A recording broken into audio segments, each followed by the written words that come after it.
Enterré a mi esposo hace 4 meses. Ayer lo vi sirviendo mesas en un restaurante del centro. Corrí hacia él. Lo llamé por su nombre, pero me miró como si yo fuera una loca cualquiera. Disculpe, señora, creo que me confunde con otra persona. La voz era idéntica.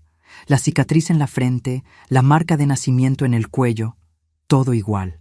Así que decidí seguirlo esa noche, pero lo vi entrar al cementerio y descubrí algo que me destrozó. Pero antes de continuar, asegúrate de estar suscrito al canal y escribe en los comentarios: ¿desde dónde estás viendo este video? Mi nombre es Jimena, tengo 52 años y por 4 meses viví como viuda. 4 meses vistiendo de negro, recibiendo miradas de lástima en el supermercado, escuchando frases vacías como «él está en un lugar mejor ahora» o «el tiempo lo cura todo». 4 meses durmiendo sola en una cama que aún guardaba su olor en la almohada, despertando a mitad de la noche esperando escuchar su respiración a mi lado. Alejandro murió en un accidente de coche en marzo, un choque frontal en la carretera que conecta nuestra ciudad con la Ciudad de México. El coche quedó completamente destruido, me dijeron. Tan destruido que el ataúd tuvo que permanecer cerrado durante el velorio. Yo no cuestioné nada. En ese momento, estaba tan en shock, tan hundida en el dolor, que simplemente acepté todo lo que me dijeron. Nuestro hijo Santiago, de 28 años, se encargó de todos los trámites: el reconocimiento del cuerpo, la liberación en el CEMEFO, el funeral. Él me protegió de todo, o al menos eso fue lo que pensé. Alejandro y yo llevábamos casados 30 años. Nos conocimos cuando yo tenía 22 y él 25. Él trabajaba como representante comercial, viajaba mucho, pasaba semanas fuera de casa. Yo era maestra de inglés, trabajaba en un colegio particular aquí en la ciudad. Nuestra vida era común, normal. Teníamos cuentas por pagar, sueños pequeños, discusiones tontas sobre dinero y sobre que él nunca estaba en casa. Pero yo lo amaba. Lo amaba de la forma en que se ama a alguien después de 30 años. Con esa familiaridad cómoda, con ese conocimiento profundo de cada gesto, cada manía, cada imperfección. Después de su muerte, me convertí en una sombra. Perdí 8 kilos en 3 meses. Mi hermana Fernanda prácticamente se mudó a mi casa las primeras semanas porque tenía miedo de dejarme sola. Santiago venía a cenar conmigo todos los domingos, intentando llenar el vacío que Alejandro dejó. Yo fingía estar bien frente a ellos, pero cuando me quedaba sola, me derrumbaba. Ayer, un miércoles común de julio, regresaba de una consulta médica en el centro. Me había detenido para almorzar sola, algo que todavía me costaba hacer. Comer sola en restaurantes donde Alejandro y yo íbamos juntos. Elegí un lugar diferente, una cocina económica tipo buffet a la que nunca había ido antes, justamente para evitar los recuerdos. Tomé mi plato, me serví ensalada, un pedazo de pollo asado, arroz. Estaba buscando una mesa vacía cuando lo vi. Del otro lado del salón, limpiando una mesa, vistiendo un delantal blanco y sosteniendo un trapo. Alejandro. Mi esposo muerto estaba ahí, vivo, trabajando como mesero. Dejé caer el plato. El ruido de la loza rompiéndose llamó la atención de todos. La gente me miró. Alguien preguntó si estaba bien. No respondí. Mis ojos estaban fijos en él. Él miró en dirección al ruido, me miró a mí y nuestras miradas se encontraron. Esperé alguna señal de reconocimiento, un susto, pánico, cualquier cosa. Pero él solo frunció el ceño, confundido, como cualquier persona miraría a una desconocida que acaba de tirar un plato al suelo. Mis piernas se movieron solas. Crucé el restaurante tropezando con las sillas, con el corazón latiendo tan fuerte que pensé que me iba a desmayar. La gente se apartó, probablemente pensando que me estaba sintiendo mal. «Alejandro». Mi voz salió extraña, aguda, desesperada. «Alejandro, soy yo, Jimena». Él dejó de limpiar la mesa y me miró con esa expresión educada y preocupada que tienen los extraños cuando alguien parece estar en crisis. Disculpe, señora, pero creo que me está confundiendo con otra persona. La voz. Era su voz. El mismo tono, el mismo ritmo, la misma forma de pronunciar las palabras. Sentí que el estómago se me revolvía. No, no estoy confundiendo nada. Tú eres Alejandro, Alejandro Mendoza. ¡Mi esposo! Él dio un paso atrás, mirando alrededor como si buscara ayuda. Otros empleados del restaurante comenzaron a acercarse. Una mujer de unos 40 años, probablemente la gerente, vino hacia nosotros. Señora, ¿está todo bien? ¿Necesita ayuda? Él es mi esposo. Señalé a Alejandro, o a quien quiera que fuese esa persona. Él murió hace 4 meses. Yo lo enterré. La gerente intercambió una mirada preocupada con él. Alejandro, o ese hombre, negó con la cabeza lentamente. Lo siento mucho, señora, pero mi nombre es Rodrigo. Rodrigo López. Trabajo aquí hace 6 meses. Nunca la he visto antes. Lo miré más de cerca.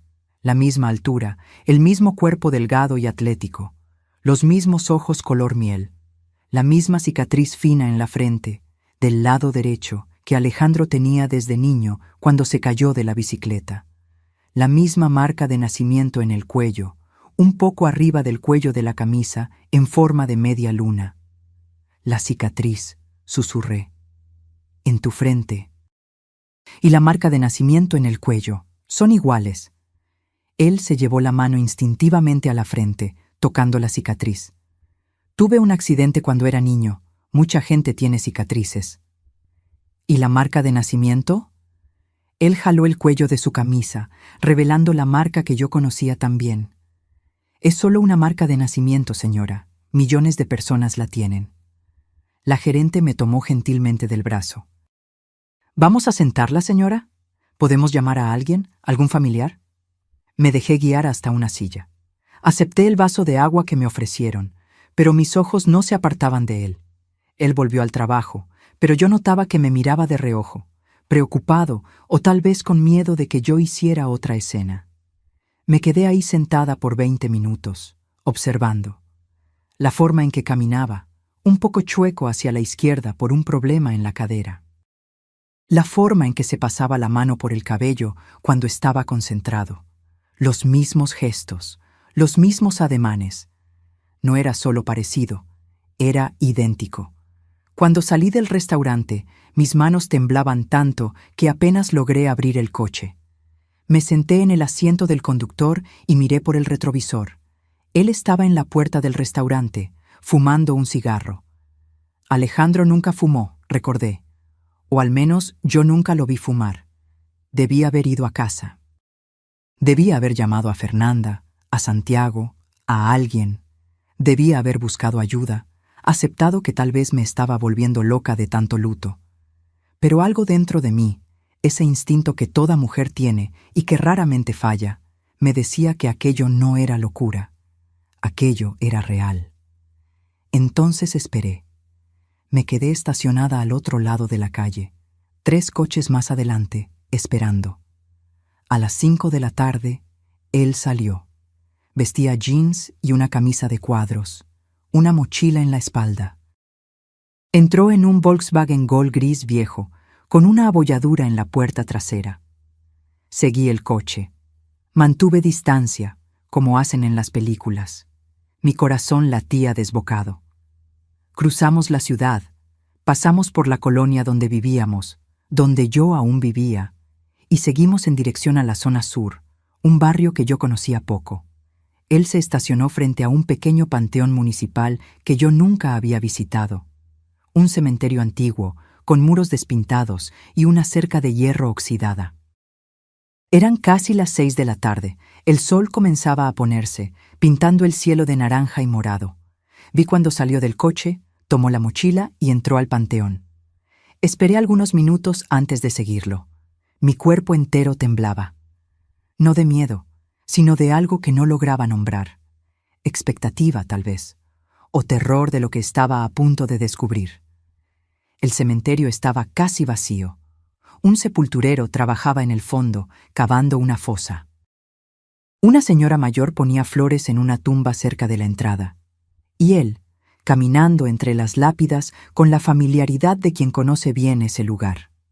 Mantuve la distancia, escondiéndome detrás de un mausoleo grande. Vi cuando se detuvo frente a una tumba simple, de mármol blanco ya amarillento por el tiempo. Se arrodilló allí, sacó un trapo de la mochila y comenzó a limpiar la lápida. Esperé a que terminara. Esperé a que se quedara allí, sentado en el suelo, con la cabeza baja, como quien reza o platica con alguien que ya se fue. 15 minutos después, se levantó, guardó el trapo en la mochila y se fue. En cuanto el Gol gris salió del estacionamiento, corrí hacia la tumba. Mis pies tropezaban con las piedras irregulares del suelo. Mi corazón latía tan fuerte que escuchaba el pulso en mis oídos. Llegué a la lápida. Estaba limpia, brillando bajo la luz tenue del atardecer. Y entonces leí las palabras grabadas en el mármol. Rodrigo López, 1978, 2024. Amado hijo y hermano, descanse en paz, Rodrigo López. El nombre que él había dicho en el restaurante. 2024. Este año. Él había muerto este año. Sentí mis piernas flaquear. Me sostuve de la lápida para no caer. Las fechas no tenían sentido. Si Rodrigo López murió en 2024, ¿quién era el hombre que acabo de ver limpiando esta tumba? ¿Y por qué se parecía tanto, exactamente, a mi esposo? Saqué mi celular con las manos temblorosas y fotografié la lápida. Después fui a la administración del panteón, una pequeña oficina en el fondo. Había una mujer de mediana edad sentada detrás de un escritorio, usando la computadora. Con permiso, mi voz salió más firme de lo que esperaba. Necesito información sobre un difunto.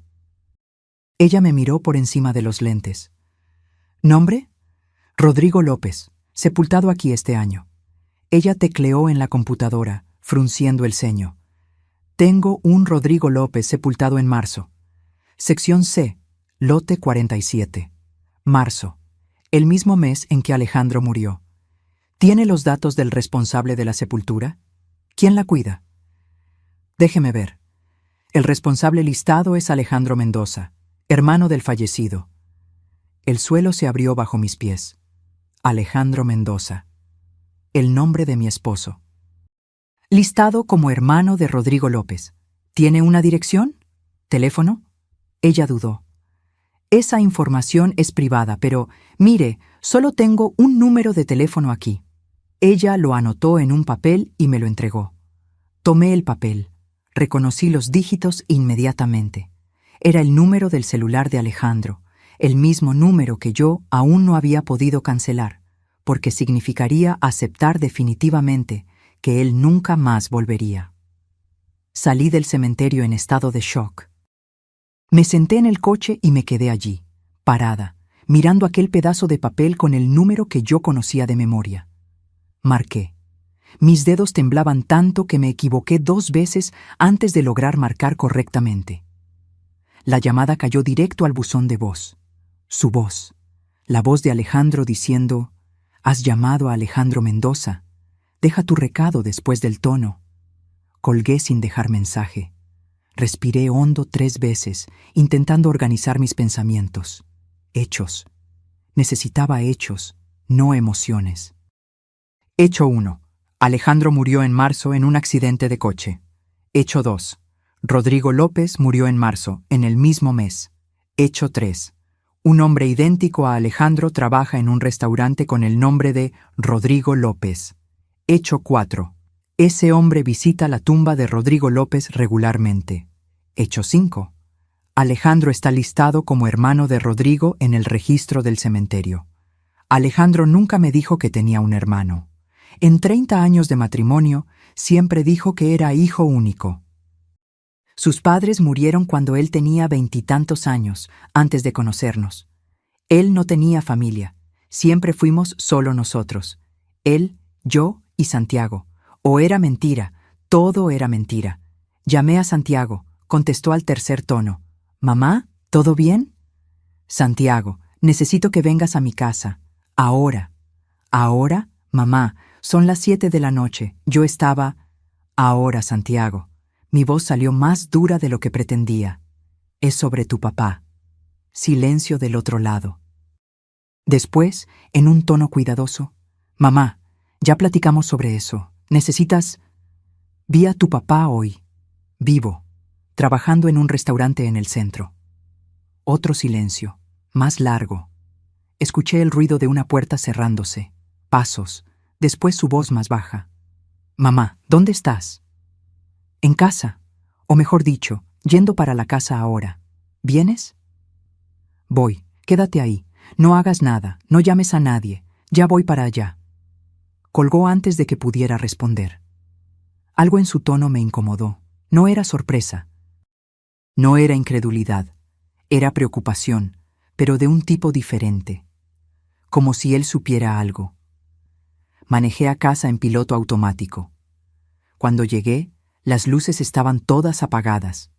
La casa vacía me recibió con ese silencio pesado que yo había aprendido a odiar los últimos 4 meses. Prendí las luces, hice un té que no bebí, me senté en el sofá y esperé. Santiago llegó 40 minutos después. Entró sin tocar. Él tenía llave. Me encontró sentada en la oscuridad. Yo había apagado las luces de nuevo sin darme cuenta. «Mamá». Él encendió la lámpara. Se sentó a mi lado. «Cuéntame qué pasó». Le conté todo.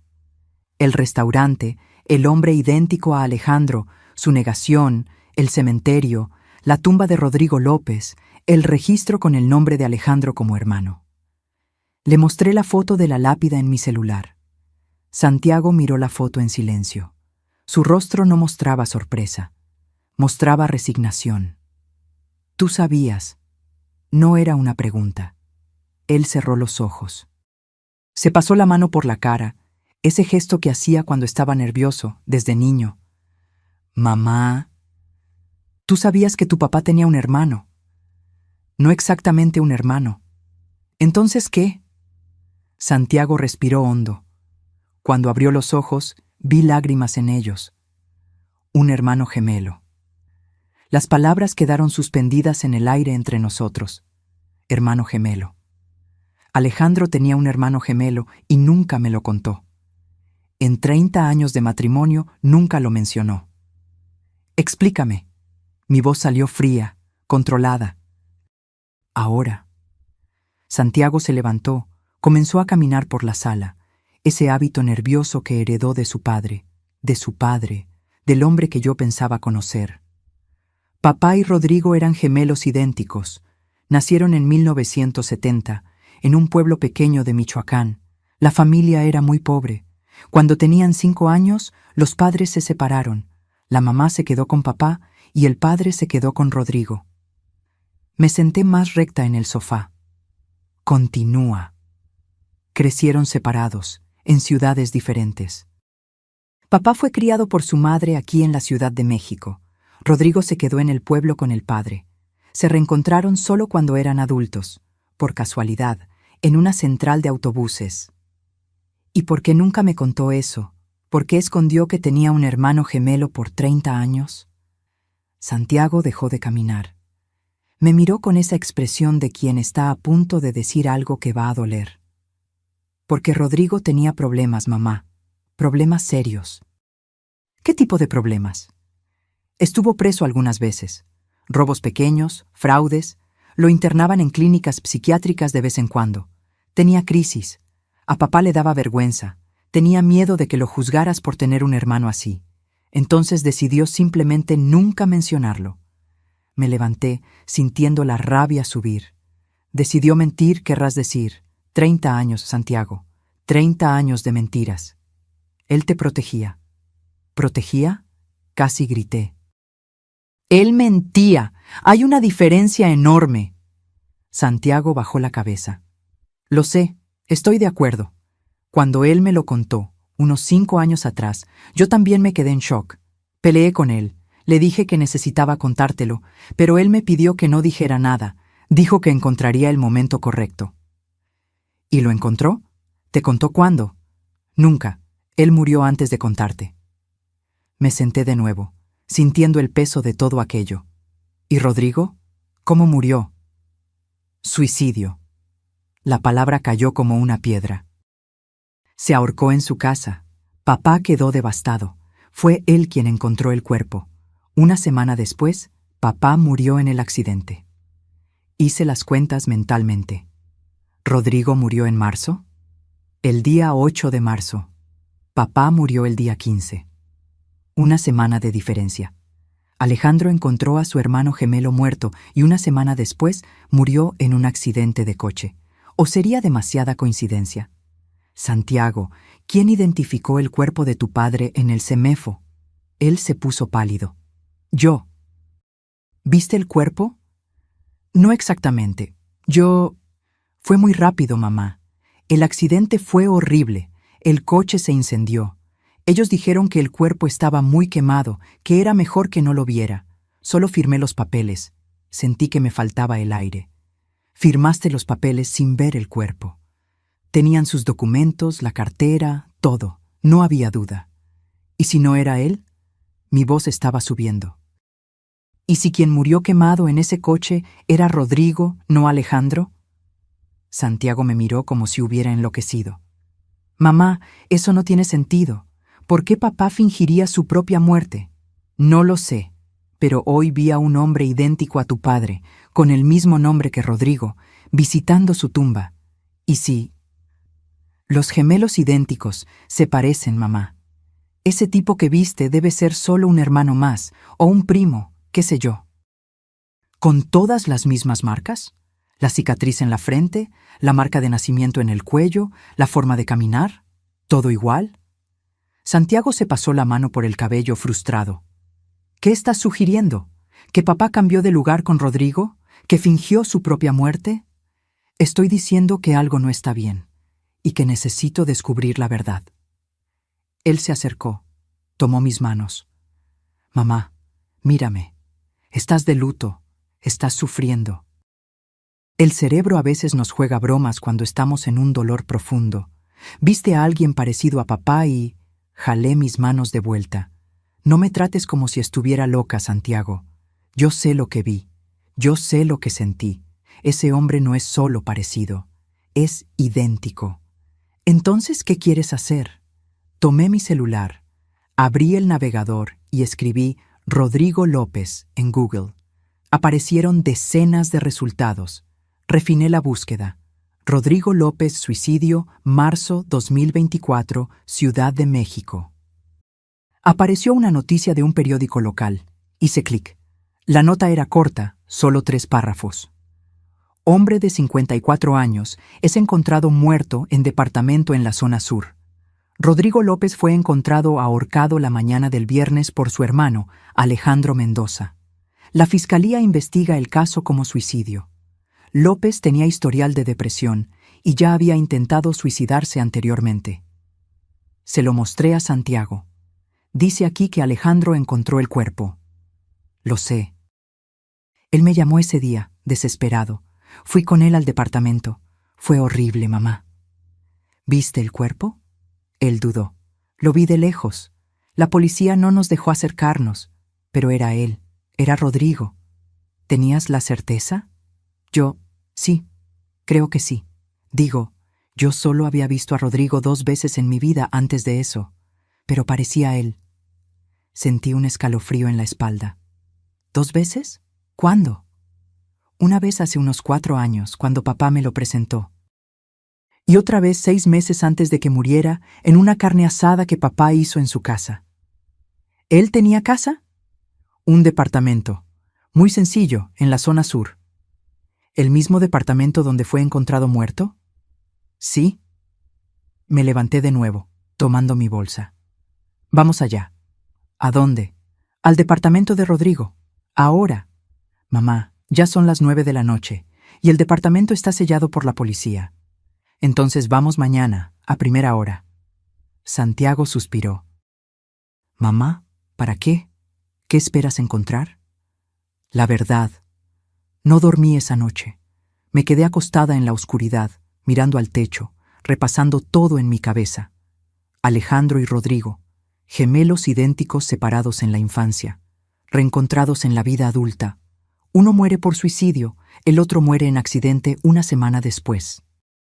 ¿O sería al contrario? ¿Y si Alejandro no murió? ¿Y si cambió de identidad con Rodrigo? ¿Pero por qué? ¿Para huir de qué? ¿De quién? ¿De mí? Tomé mi celular y comencé a investigar. Aprendí sobre gemelos idénticos, sobre cómo comparten el mismo ADN, sobre cómo incluso las huellas dactilares pueden ser muy similares, aunque no idénticas. Leí sobre casos de hermanos gemelos que cambiaron de identidad, que engañaron a familias enteras. A las 5 de la mañana desistí de intentar dormir. Me bañé, me vestí, hice café. A las 7, Santiago tocó el timbre. Tenía ojeras profundas y parecía no haber dormido tampoco. ¿Vamos?, pregunté. Él asintió. Fuimos en su coche, un Honda Civic negro. El departamento de Rodrigo quedaba en un edificio viejo de 3 pisos, sin elevador, en la zona sur. Subimos hasta el segundo piso. La puerta tenía una cinta amarilla de la policía que ya estaba rota. Santiago sacó una llave del bolsillo. Papá me dio una copia. Después de que Rodrigo murió, él fue quien se encargó de todo aquí. ¿La policía liberó el departamento? Hace unos 2 meses. No había nada sospechoso. Fue suicidio mismo. Él abrió la puerta. El departamento olía a humedad y encierro. Era pequeño, unos 40 metros cuadrados, una sala con un sofá viejo, una cocineta, una recámara, un baño. Todo muy simple, casi vacío. Comencé a buscar. No sabía exactamente qué, pero algo que explicara todo aquello. Abría las cenas en la cocina. Vasos, platos, ollas viejas. Nada personal. Fui a la recámara. Una cama individual sin ropa de cama. Un ropero con algunas prendas colgadas. Tomé una camisa. Era de la misma talla que Alejandro usaba. La olí. No olía a nada, solo a humedad. Santiago estaba en la sala, revisando un cajón. Encontré algunos recibos viejos, luz, agua, todo a nombre de Rodrigo López. Seguí buscando. Debajo de la cama encontré una caja de zapatos vieja. La abrí. Dentro había fotos. Tomé una. Era de 2 niños pequeños, gemelos, de unos 5 años, abrazados y sonriendo. Volteé la foto. Al reverso escrito a mano. Alejandro y Rodrigo, 1975. Mis ojos se llenaron de lágrimas. Eran idénticos, 2 niños felices que no sabían que serían separados, que crecerían sin conocerse, que tendrían vidas tan diferentes. Seguí mirando las fotos. Rodrigo adolescente, solo. Rodrigo adulto, con un grupo de amigos que yo no conocía. Rodrigo frente a un edificio que parecía una clínica. Y entonces, una foto más reciente. Rodrigo y Alejandro juntos, adultos, abrazados, sonriendo. Alejandro usaba una camisa que yo reconocí. Se la había regalado en su cumpleaños hace 3 años. Le mostré la foto a Santiago. ¿Cuándo fue esto? Él miró. Creo que en la carne asada que te dije, 6 meses antes de que pasara todo. Continué revisando la caja. En el fondo encontré un sobre. Dentro de él, una carta, manuscrita, con letra temblorosa. Comencé a leer. Alejandro, ya no aguanto más. Intenté, juro que intenté, pero el dolor es demasiado grande. Tú tienes una vida, una familia, un hijo. Yo no tengo nada. Solo problemas, solo deudas, solo esta enfermedad en la cabeza que nunca se va. A veces me quedo pensando cómo habría sido si hubiéramos crecido juntos, si mamá no se hubiera quedado solo contigo, si papá no me hubiera llevado lejos. ¿Sería yo diferente? ¿Tendría una vida como la tuya? Pero no sirve de nada pensar en eso ahora. Lo que fue, fue, y no veo salida. Perdón por ser una carga para ti. Perdón por cada vez que necesité dinero, cada vez que te causé problemas. Siempre fuiste bueno conmigo, aunque yo no lo mereciera. Cuida a Jimena y a Santiago por mí. Tienen suerte de tenerte. Rodrigo. Mi mano tembló sosteniendo el papel. Santiago. Él vino hacia mí. Leyó la carta por encima de mi hombro. Se quedó en silencio. Esta es una carta de despedida, susurré. Rodrigo estaba planeando el suicidio. Parece. Pero mira aquí. Señalé una línea. Dice: cuida a Jimena y a Santiago por mí, como si supiera que Alejandro cuidaría de nosotros, como si supiera que Alejandro continuaría vivo. Mamá, él estaba deprimido. No se puede analizar lógicamente lo que una persona en depresión escribe. Pero algo no encajaba. Seguí buscando en el departamento. En el baño abrí el botiquín. Medicamentos, muchos medicamentos, antidepresivos, ansiolíticos, estabilizadores del ánimo, todos a nombre de Rodrigo López. Regresé a la sala. Santiago estaba mirando por la ventana. ¿Encontraste algo más? Solo medicinas. ¿Y tú? Nada importante. Miré alrededor una vez más, y entonces lo vi. En la pared, encima de un mueble pequeño, había un portarretratos. Lo tomé. Era una foto de Alejandro, yo y Santiago. Tomada en el cumpleaños de Santiago hace 2 años. Todos sonriendo, felices. ¿Por qué Rodrigo tendría una foto nuestra?, pregunté en voz alta. Santiago vino a ver. Se puso pálido. Papá debe habérsela dado. Para que se sintiera parte de la familia. Pero algo en esa foto me incomodaba. Algo estaba mal. Miré más de cerca. Alejandro en la foto usaba una camisa azul clara. Yo recordaba ese día. Recordaba esa camisa. Era su favorita. Salí del departamento con la foto en la mano. Santiago cerró la puerta detrás de nosotros. En el coche me quedé en silencio, mirando aquella foto. Mamá, ¿estás bien? Llévame de regreso a aquel restaurante, el restaurante donde vi al hombre ayer. Mamá, ¿para qué? Solo llévame. Él suspiró, pero obedeció. 20 minutos después, estábamos estacionados frente a la cocina económica. Eran las 10 de la mañana. El restaurante abría al mediodía. Esperamos. A las 11:30 vi el Gol gris estacionarse. Él salió del coche. Hoy usaba jeans y una playera negra. Entró por la puerta de atrás, la entrada de empleados. Es él, susurré. Es idéntico. Santiago miró. Se quedó callado por un largo momento. Sí, es muy parecido. No parecido. Idéntico. Esperé hasta el mediodía. Entré sola al restaurante. Santiago se quedó en el coche. Se lo pedí. Tomé mi comida, elegí una mesa desde donde pudiera observarlo. Él estaba en la barra, reponiendo las charolas de comida caliente. Estudié cada movimiento. La forma como se inclinaba, el modo de tomar los utensilios, la manera como sonreía a los clientes. Todo era Alejandro. Cada gesto, cada expresión. Terminé de comer. Pagué la cuenta.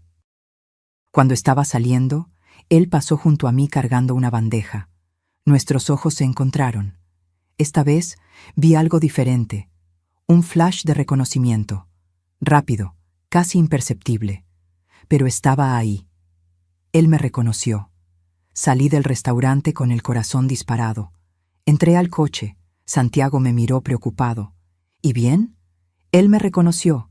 Por una fracción de segundo, cuando nuestros ojos se encontraron, él me reconoció. Mamá, puedes estar imaginando. No estoy imaginando nada. Mi voz salió más alta de lo que pretendía. Respiré hondo. Perdón, pero lo vi. Tengo la certeza. Santiago manejó de regreso a mi casa en silencio. Cuando llegamos, entró conmigo. Hicimos café. Nos sentamos a la mesa de la cocina. ¿Qué quieres hacer?, preguntó finalmente. Quiero la verdad. Necesito saber si ese hombre es tu padre o no. ¿Y cómo pretendes descubrirlo?, pensé. Prueba de ADN. Santiago casi escupió el café. ¿Cómo? ¿Vas a llegar con él y pedirle hacer una prueba de ADN? Si es necesario. Mamá, sé realista. Aunque él sea papá, lo cual dudo mucho, él obviamente no quiere ser encontrado. ¿Por qué aceptaría hacerse una prueba? Tenía razón, necesitaba otra estrategia. ¿Y si conseguimos una muestra suya? ¿Cabello, algo que él tocó? Eso es invasión de privacidad. Nos pueden demandar. No me importa. Santiago me miró seriamente. Mamá, ¿a dónde va a llevar todo esto? Digamos que pruebas que él es papá, que fingió su propia muerte. ¿Y qué ganas con eso además de más dolor? La pregunta me tomó desprevenida. ¿Qué ganaba? ¿Venganza? ¿Justicia? ¿La satisfacción de tener la razón? ¿O solo más dolor, la confirmación de que el hombre que amé por 30 años me engañó de la peor forma posible? Gano la verdad, respondí finalmente. Y la verdad siempre vale la pena, no importa cuánto duela. En los días siguientes, me convertí en una investigadora. Comencé a seguir a Rodrigo discretamente. Aprendí su rutina. Él salía de casa a las 10:30 de la mañana, llegaba al restaurante a las 11. Trabajaba hasta las 5. 3 veces por semana iba al cementerio después del trabajo. Los martes y jueves iba a un gimnasio barato cerca de su casa. Los sábados hacía compras en el mercado. Los domingos se quedaba en casa. Vivía en un departamento pequeño en un edificio de 3 pisos, sin portero. El mismo edificio donde Rodrigo había muerto. Vivía solo, aparentemente. Nunca vi a nadie visitarlo. Un jueves lo seguí hasta el gimnasio. Esperé afuera. 1 hora después, salió. Di un tiempo y entré. Fui directo a los vestidores de mujeres. Después regresé y miré alrededor. No había nadie. Entré rápidamente al vestidor de hombres. Encontré el casillero que yo lo había visto usar, el número 23. Estaba abierto, solo con un candado simple puesto pero sin cerrar. Adentro, su mochila. Con las manos temblorosas, tomé un cepillo de cabello que estaba ahí. Tenía algunos cabellos. Los puse en una bolsita de plástico que yo había traído. Cerré todo y salí corriendo. Al día siguiente, fui a un laboratorio particular. Expliqué que necesitaba una prueba de ADN. La recepcionista me miró con esa expresión neutra profesional. ¿Para prueba de paternidad? Algo así. Tengo muestras de 2 personas. Necesito saber si son la misma persona. Ella frunció el ceño. El ADN no funciona así. La prueba muestra relación genética, padre e hijo, hermanos, etc. Para saber si 2 muestras son de la misma persona, sería necesario comparar con un patrón de referencia. Mi corazón se hundió. ¿Y si tengo algo que perteneció a una de esas personas? ¿Algo con su ADN? Podría funcionar. ¿Lo tiene? Pensé. En casa, yo aún tenía cosas de Alejandro. Su cepillo de dientes, ropa, el peine que usaba. Tengo. Entonces tráigalo. Vamos a necesitar una buena muestra y va a costar unos 5,000 pesos. Pagué por adelantado. Volví a casa y tomé el cepillo de dientes de Alejandro, que yo había guardado en una bolsa de plástico. No sé por qué, tal vez intuición. Lo llevé de vuelta al laboratorio junto con los cabellos del vestidor. Resultados en 10 días, dijo la recepcionista. Fueron los 10 días más largos de mi vida. No le conté a nadie, ni a Santiago, ni a Fernanda. Continué mi rutina. Daba clases, regresaba a casa, esperaba. Al 10º día recibí un correo. Resultados listos para recoger. Salí corriendo del colegio, tomé un Uber hasta el laboratorio. La recepcionista me entregó un sobre sellado. Lo abrí ahí mismo, con las manos temblando. Leí el reporte. Palabras técnicas, números, gráficos. Y entonces, al final, la conclusión. Compatibilidad genética, 99.97%. Las muestras pertenecen al mismo individuo. Sentí mis piernas flaquear. La recepcionista me sostuvo del brazo. «Señora, ¿está bien? ¿Quiere sentarse?» Me senté en una silla de la recepción. Releí el resultado 3 veces. 99.97%. Era él. El hombre en el restaurante era Alejandro. Mi esposo no estaba muerto. Fingió su propia muerte y estaba viviendo como otra persona. Lloré ahí mismo, en la recepción del laboratorio. No de alivio, de traición, de rabia, de dolor. La recepcionista me ofreció agua, me dejó usar el baño, me lavé la cara, me recompuse. Guardé el resultado en la bolsa. En el coche llamé a Santiago. «Necesito que vengas a mi casa. Ahora. Es urgente». 1 hora después, él estaba en mi sala. Le mostré el resultado del ADN. Vi cuando el shock atravesó su rostro. No es posible. Lo es. Ese hombre es tu padre. Alejandro no murió. Él cambió de lugar con Rodrigo y fingió su propia muerte. Santiago se sentó, pálido. ¿Pero por qué? ¿Por qué haría eso? No lo sé, pero lo voy a descubrir. Mamá, espera. Vamos a pensar con calma. Si él hizo eso, debe tener un motivo. Tal vez estaba en peligro. Tal vez él simplemente no quería más esta vida, esta familia, a nosotros. Las palabras salieron amargas. Santiago intentó protestar, pero lo interrumpí. Él nos abandonó, Santiago. Nos dejó creer que estaba muerto. Me dejó sufrir, llorar, vestir de luto. ¿Y por qué? ¿Para vivir como mesero en un restaurante de mala muerte? Eso no tiene sentido. Tiene que haber una explicación. Entonces vamos a preguntarle. Tomé mi bolsa. Santiago me sostuvo del brazo. Mamá, no, no así. Estás alterada. Vamos a planear. Pensar bien en cómo abordar. Solté mi brazo. Pasé 4 meses de luto. 4 meses creyendo en una mentira. No voy a esperar ni un segundo más. Manejé hasta el restaurante. Santiago fue detrás, en su coche, intentando llamarme todo el tiempo. No contesté. Eran las 3 de la tarde, hora de poco movimiento. Entré. Él estaba en el fondo, limpiando mesas. Caminé directo hacia él. Cuando me vio, su rostro se tensó. Necesito hablar contigo, dije, mi voz firme. Ahora, afuera. Señora, ya le dije, usted está confundiendo. Arrojé el resultado del ADN en la mesa frente a él. No estoy confundiendo nada, Alejandro. ¿O prefieres que llame a la policía aquí? Él miró el papel. Vi cuando el color desapareció de su rostro. Sus hombros cayeron. Por un largo momento nos quedamos ahí, parados, mirándonos. Después él miró alrededor. El restaurante estaba casi vacío, solo 2 clientes en la esquina opuesta. Dame 10 minutos, dijo en voz baja. Voy a hablar con mi jefe y te encuentro afuera. Salí. Santiago se había estacionado y venía en mi dirección. Mamá, ¿qué hiciste? Le di los resultados del ADN. Él va a hablar conmigo en 10 minutos. Dios mío. Santiago se pasó la mano por el cabello. ¿Y ahora? Ahora esperamos. 12 minutos después, salió por la puerta de atrás. Venía sin el delantal, usando solo jeans y camiseta. Se acercó a nosotros, miró a Santiago, después a mí. Vamos a mi departamento, dijo. No quiero hablar aquí. Lo seguimos. Santiago y yo en su coche, Alejandro, o Rodrigo, o quien sea que él fuera ahora, en el Gol gris. Llegamos al edificio, subimos. Él abrió la puerta del departamento. Era diferente de cómo lo recordaba de la vez que había venido a investigar. Ahora había vida ahí, ropa tirada en el sofá, platos sucios en el fregadero. Un olor a café viejo. Nos sentamos. Él se quedó de pie, recargado en la pared, con los brazos cruzados.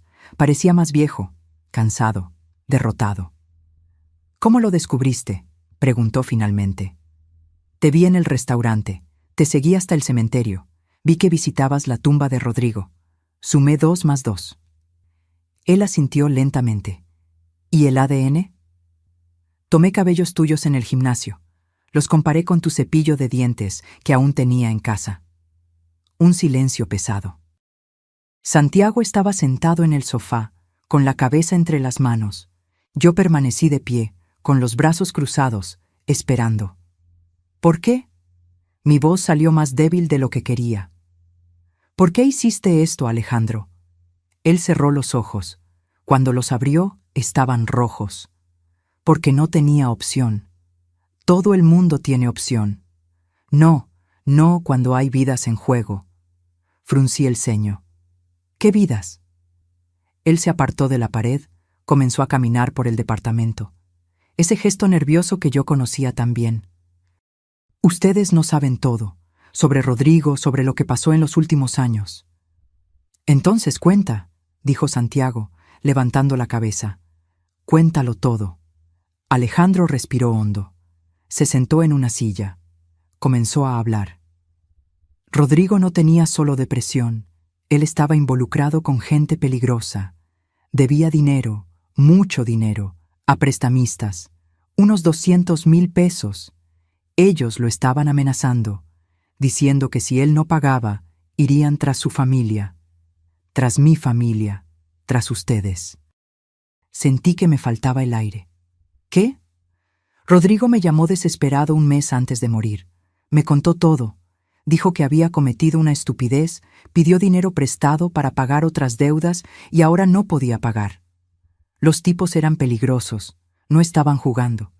Él me enseñó mensajes, fotos. Tenían fotos de nuestra casa, Jimena. Foto de Santiago saliendo del trabajo. Santiago se puso pálido. ¿Por qué no nos contaste? ¿Por qué no fuiste a la policía?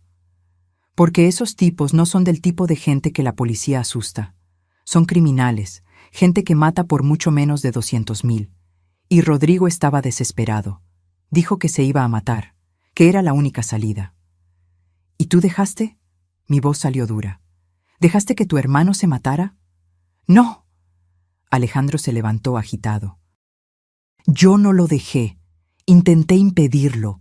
Fui hasta su departamento ese día para platicar, para intentar hallar una solución, pero cuando llegué, su voz falló. Cuando llegué, él ya estaba muerto. La sala se quedó en silencio absoluto, solo el sonido de nuestra respiración. Yo entré y lo vi, colgado. Fui hacia él, intenté bajarlo, hacer alguna cosa, pero era demasiado tarde. Él estaba frío, había muerto horas antes. Alejandro se sentó de nuevo, con la cabeza en las manos. Y entonces vi la carta diciendo que estaba cansado, que no aguantaba más, que la culpa era de él por haber involucrado a la familia, y me quedé ahí, mirando a mi hermano muerto, pensando en los prestamistas, en ustedes, en el peligro. Y decidiste cambiar de lugar con él, completé. No inmediatamente. Al principio solo quería protegerlos, pero entonces pensé, Rodrigo y yo éramos idénticos, misma altura, mismo peso, mismas marcas. Si yo llamaba a la policía y decía que Rodrigo se había matado, los prestamistas se pondrían furiosos. Irían tras de mí, de ustedes, para cobrar la deuda. Pero si tú fingías que eras tú quien había muerto, dijo Santiago despacio, ellos irían tras Rodrigo, pero Rodrigo ya estaría muerto. Exactamente. Era la única forma de protegerlos, de hacer que los prestamistas desistieran. Sentí la rabia subiendo. Entonces armaste todo. Le pusiste tu ropa a él, le pusiste tus documentos. Llamaste a Santiago diciendo que era Rodrigo quien se había matado. Sí, y una semana después tomé el coche de Rodrigo, manejé hasta aquella carretera vacía, choqué contra un árbol e incendié el coche.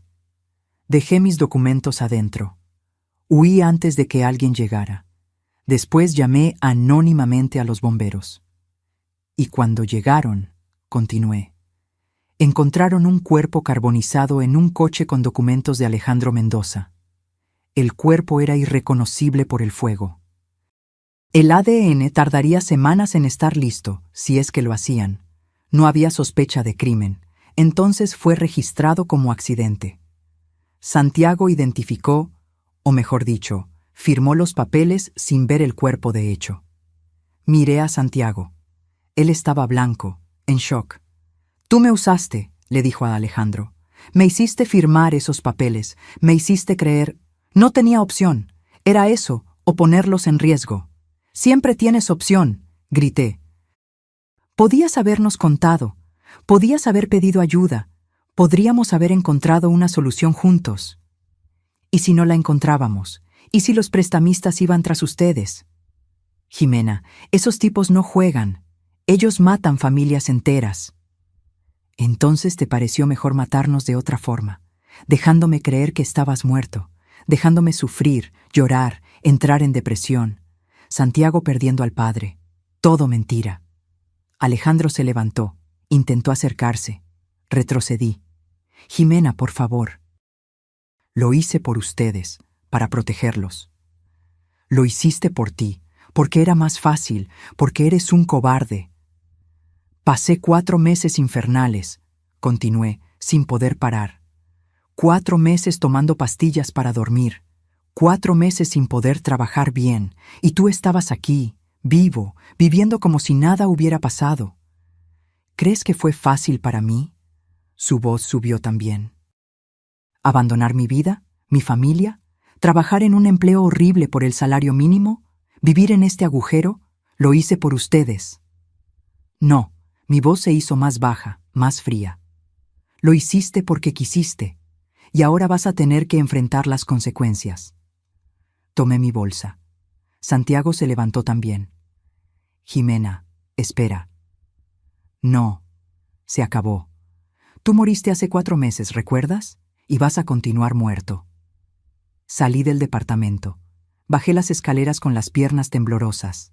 Santiago vino detrás. Cuando llegamos al coche, me sostuvo del brazo. Mamá, espera. ¿Qué vas a hacer? No lo sé, pero no voy a fingir que no pasó nada. ¿Vas a contarle a alguien? ¿A la policía? Me detuve. Pensé, ¿qué pasaría si yo contaba la verdad? Alejandro iría a la cárcel por fraude, falsedad de declaraciones.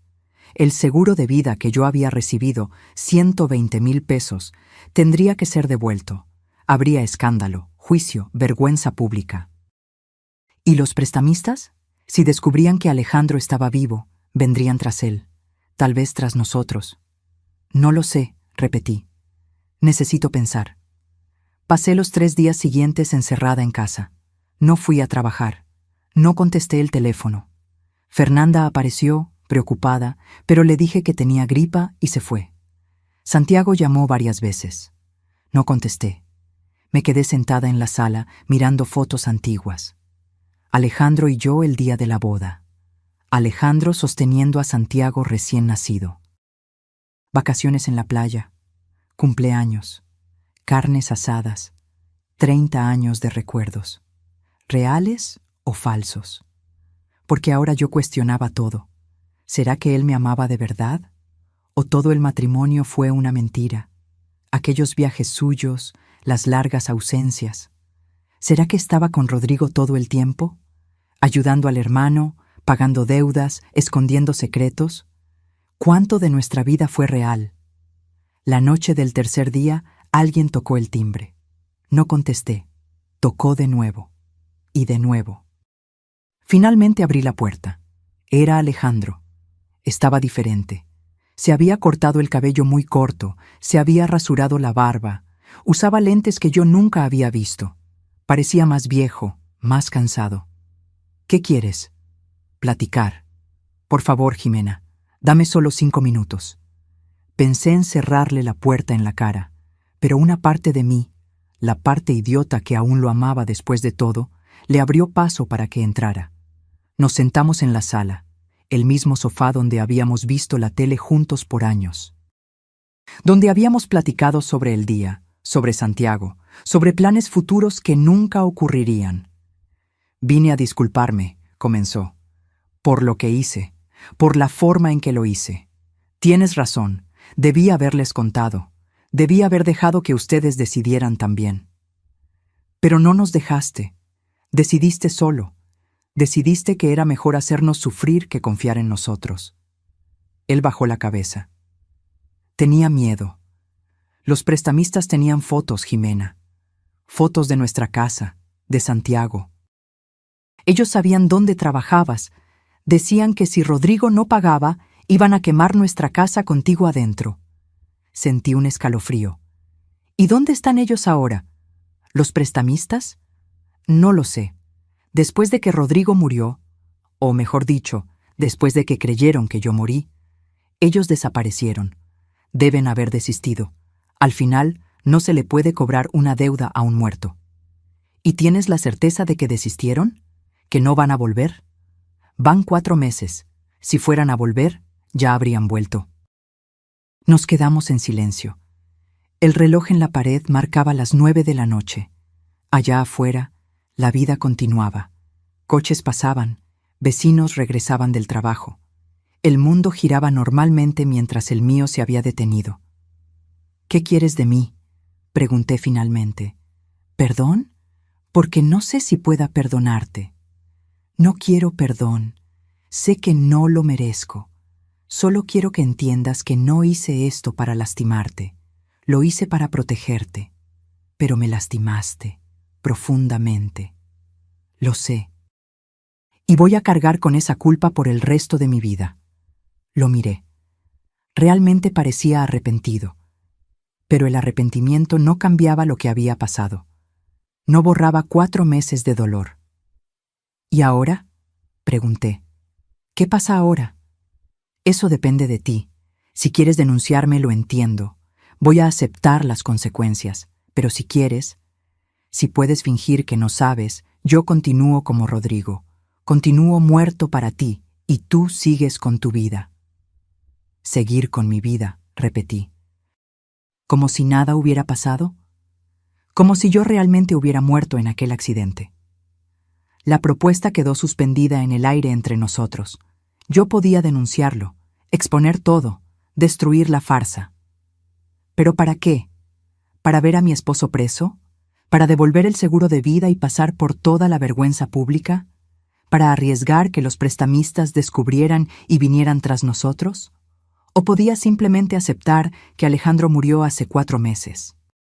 Que el hombre frente a mí era Rodrigo, un extraño, y seguir mi vida como la viuda que realmente era, porque Alejandro, el hombre que yo amaba, ese realmente murió. Lo que sobró era un cobarde que eligió huir en vez de luchar. Hay una condición, dije. Él me miró, esperanzado. Cualquiera. Nunca más apareces frente a mí. Nunca más entras en contacto conmigo o con Santiago. Si te veo en la calle, voy a voltear hacia el otro lado. Si intentas hablarme, te voy a ignorar. Para mí, Alejandro murió, y Rodrigo es un extraño. Vi el dolor cruzar su rostro, pero asintió. Entiendo. Y tú nunca, nunca le cuentas a nadie la verdad. Te llevas este secreto a la tumba. ¿Entendiste? Sí. Me levanté. Tomé mi anillo de matrimonio, que yo aún usaba. Me lo quité del dedo. Lo puse en la mesa de centro entre nosotros. Entonces está decidido. Alejandro Mendoza murió el 15 de marzo de 2024. Fue enterrado y llorado. Y Rodrigo López es un extraño que nunca he visto antes en mi vida. Alejandro, Rodrigo, miró el anillo. Lo tomó delicadamente, como si fuera una reliquia. Lo guardó en el bolsillo. ¿Puedo hacer una última pregunta?, dijo levantándose. Puedes. ¿Logras entender por qué hice esto? ¿Por qué elegí protegerlos de esta forma? Pensé. Honestamente pensé. Logro entender el miedo. Logro hasta entender la lógica retorcida, pero no logro aceptarlo, porque no confiaste en mí, en nosotros. Y un matrimonio sin confianza no es nada. Él asintió lentamente. Caminó hacia la puerta. Se detuvo con la mano en la manija. Yo te amé, Jimena. Te amo. Eso nunca fue mentira. Tal vez, pero el amor sin valentía no vale nada. Él salió. Cerré la puerta detrás de él. Me recargué en ella, deslizándome hasta sentarme en el suelo. Y finalmente, después de 3 días aguantando, lloré. Lloré por el matrimonio que perdí, por el hombre que amé, por la confianza destruida, por la vida que nunca más sería la misma. Pero también lloré de alivio, porque ahora sabía la verdad. Y la verdad, por más dolorosa que fuera, era mejor que la incertidumbre. 3 meses pasaron desde aquella noche. Regresé al trabajo, a las clases, a la rutina. Le conté a Santiago sobre la conversación, sobre el acuerdo que hice. No le gustó. Quiso confrontar a Alejandro. ¿Rodrigo? Pero lo convencí de dejarlo así. Él murió, Santiago. Tu papá murió. Y ese hombre que se parece a él es un extraño que está pagando por lo que hizo de la única forma que puede, viviendo una vida miserable, solo, con culpa. Santiago aún visita la tumba de Rodrigo a veces. No sé si es para honrar la memoria del tío que apenas conoció o del padre que perdió. Tal vez ambos. En cuanto a mí, dejé de vestir de negro. Volví a salir con amigas. Comencé terapia. no para superar la muerte de Alejandro, sino para superar la traición, porque fue eso lo que fue. Una traición gigantesca.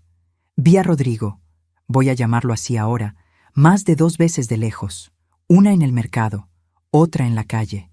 Las 2 veces volteé hacia el otro lado. Él me vio pero no se acercó. Cumplió el acuerdo. Aprendí algunas cosas con todo esto. Aprendí que nunca conocemos a alguien completamente, no importa cuánto tiempo vivamos juntos.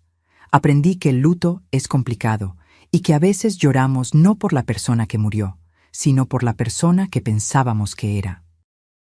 Aprendí que el perdón no es obligatorio y que a veces lo mejor es simplemente seguir adelante.